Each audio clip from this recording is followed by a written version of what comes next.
Hello friends, आप सभी का मेरे चैनल पे एक बार फिर से स्वागत है। मैं आपको इस वीडियो में अमरनाथ यात्रा की स्टेप बाय स्टेप हर एक जानकारी बताने वाला हूँ। वीडियो को एंड तक देखें। अगर वीडियो पसंद आए तो लाइक एंड सब्सक्राइब करना बिल्कुल ना भूलें। हर हर महादेव। गाइज, अमरनाथ यात्रा की शुरुआत जम्मू भगवती नगर यात्री निवास से शुरू होती है। उससे पहले हमें जम्मू पहुंचना होता है। हमने दिल्ली से जम्मू तवी की ट्रेन पकड़ी और हम सुबह अर्ली मॉर्निंग जम्मू तवी पहुंच गए। स्टेशन से बाहर निकलते ही हमें भगवती नगर बेस कैंप के लिए ऑटो मिल जाते हैं। मैंने वहां से ऑटो लिया। जम्मू स्टेशन से भगवती नगर मात्र 5 to 6 किलोमीटर है। जो ऑटो वाले 100 to 200 रुपये चार्ज करके आपको वहां तक पहुंचा देते हैं। आपको भगवती नगर जाने के लिए कोई प्रॉब्लम नहीं हो सकती है। आपको सीधे स्टेशन से बाहर निकलते ही ऑटो लेना है और भगवती नगर बेस कैंप तक पहुंच जाना है। ये है अमरनाथ यात्रा का पूरा रूट मैप, जिसके माध्यम से मैं आपको पूरे यात्रा की जानकारी देने वाला हूँ।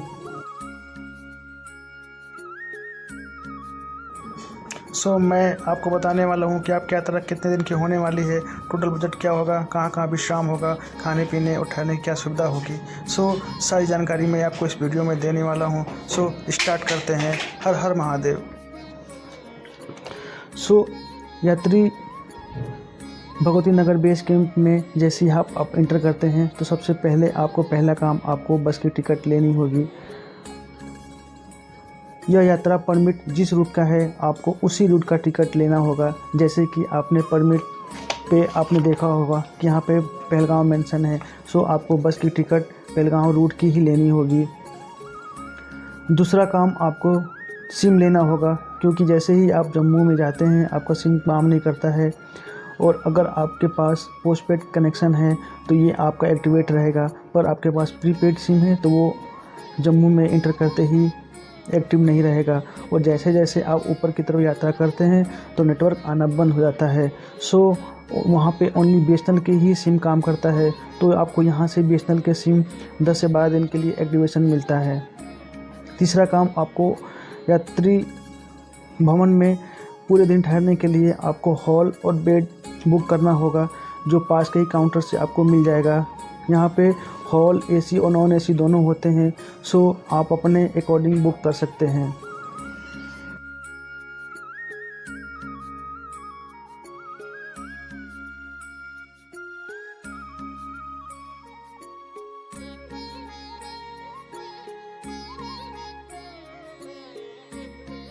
गाइज, हमारी अगली यात्रा भगवती नगर बेस कैंप से अगले दिन सुबह 2 से 4 बजे से स्टार्ट होती है।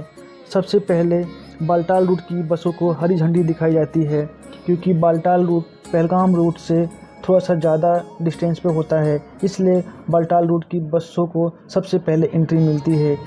भगवती नगर बेस कैंप से ही सारी बसें, चाहे वो निजी वाहन होती है, कोई व्हीकल होती है, चाहे किसी की भी पर्सनल व्हीकल होती है, सभी लोग भगवती नगर बेस कैंप से ही अपने गाड़ी की रजिस्ट्रेशन करवा कर ही यहाँ से यात्रा की शुरुआत करते हैं।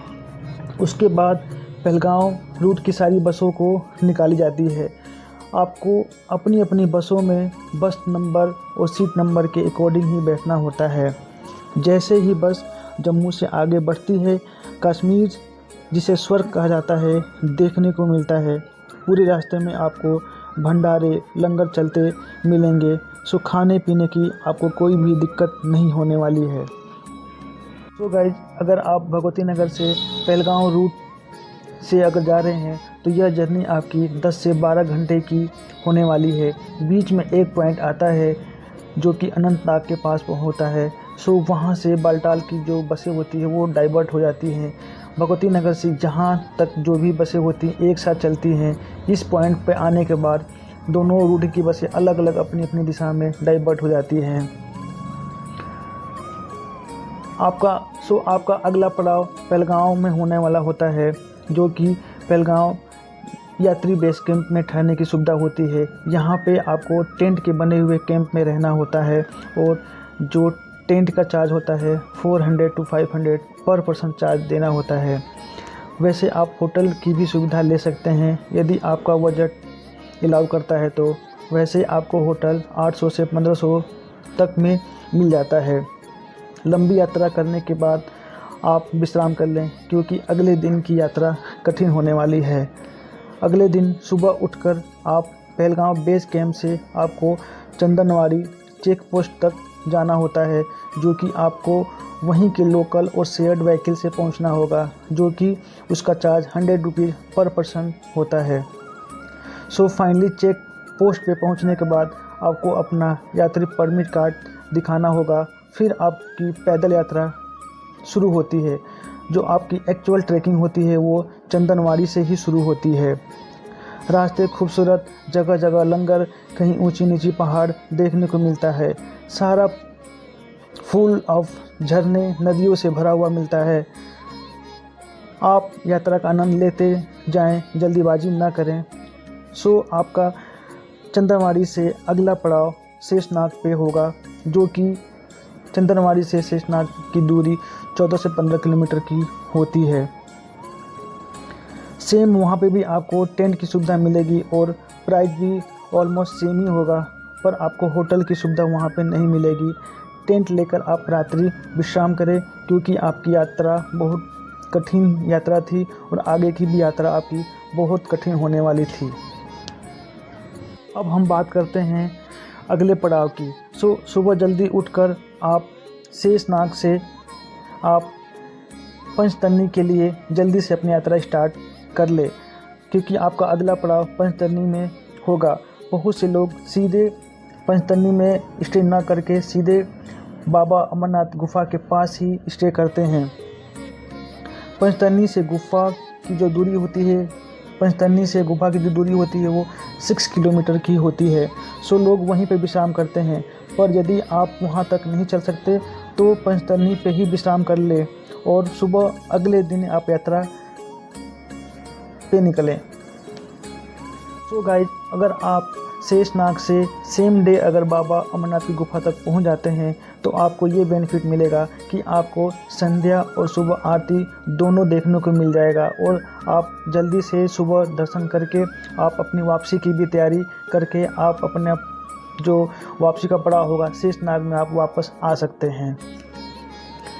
बालटाल और रूट और पहलगाम रूट पे एक जगह ऐसा आता है जो दोनों रूट आके यहाँ पे आके दोनों मिल जाते हैं। इस जगह को हम संगम कहते हैं। संगम से पवित्र गुफा की जो दूरी होती है वो 3 किलोमीटर होती है। यदि आप बालटाल रूट से आते हैं तो आपकी 14 किलोमीटर की ट्रैकिंग होती है, जो कि एक दिन की ही ट्रैकिंग है और यह यात्रा बहुत कठिन और सीढ़ी चढ़ाई वाली होती है, जो कि लैंडस्लाइड एरिया होता है। बारिश के टाइम पे ये रास्ता बंद किया जाता है, बहुत फिसलन होता है, यह रास्ता काफ़ी दुर्गम होता है। सो मैं आपको सलाह दूंगा कि आप बालटाल रूट से न जाकर आप पहलगाम रूट से ही यात्रा करें। यह रास्ता लगभग इस रास्ते के कंपेयर में काफ़ी सेफ होता है।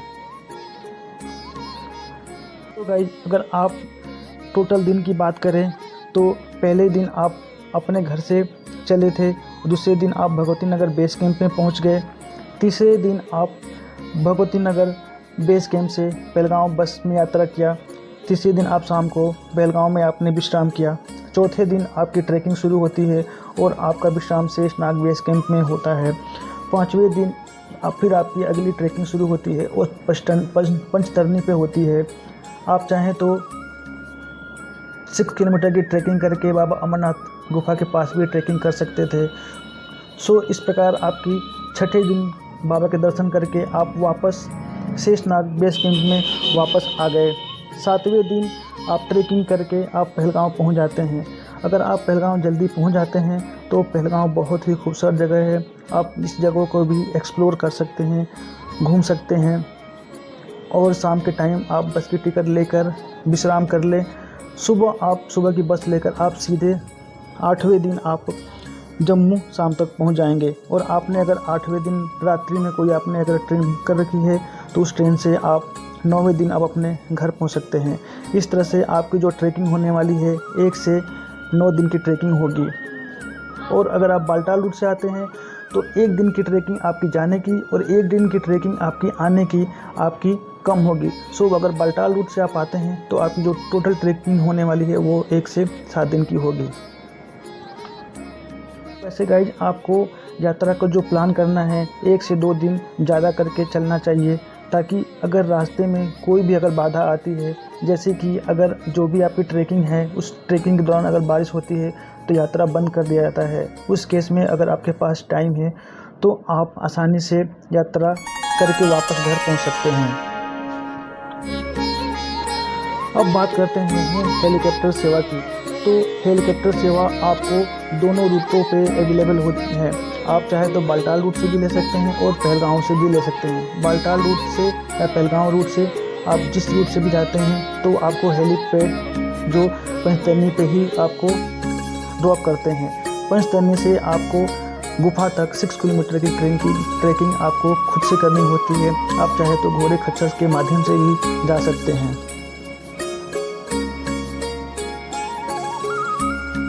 हेलीकॉप्टर का जो भी चार्जेज होगा, अगर आप पहलगांव रूट से आते हैं तो 1 वे चार्ज 42 रुपये होते हैं, 2 वे चार्ज 84 रुपये, और अगर आप बालटाल रूट से आते हैं तो ये 1 वे चार्ज 2800 और दोनों साइड के जो होगा वो 5600 रुपये हो गए।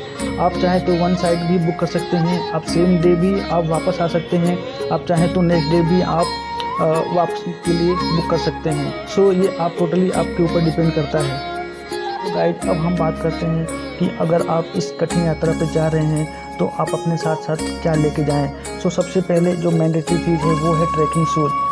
इन दोनों रास्तों पे काफ़ी फिसलन होता है, बारिश के टाइम पे चलना मुश्किल होता है, तो आपके लिए एक बढ़िया क्वालिटी का ट्रैकिंग शूज़ होना बहुत ज़रूरी है। साथ में आप छाता और रेनकोट अच्छी क्वालिटी का ज़रूर लेके जाएं। मेडिसिन आपको अपने बैग में रखना वो बहुत ज़रूरी है। वैसे तो आपको दोनों रूट पे जगह जगह मेडिकल फैसिलिटी मिलती है, फिर भी आप अपने हिसाब से मेडिसिन लेके साथ में जाएं। गर्म कपड़े आपको लेके जाना बहुत ज़रूरी है, क्योंकि यहाँ पर weather time to time change होता रहता है, कब ठंड बढ़ जाती है आपको पता नहीं चलेगा। साथ में आप अपने पावर बैंक, ड्राई फ्रूट्स वगैरह ज़रूर लेके जाएं। सो ये था अमरनाथ यात्रा की पूरी डिटेल। सो गाइज अगर आपको ये डिटेल आपको पसंद आया हो तो वीडियो को लाइक सब्सक्राइब करना ज़रूर करें। हर हर महादेव।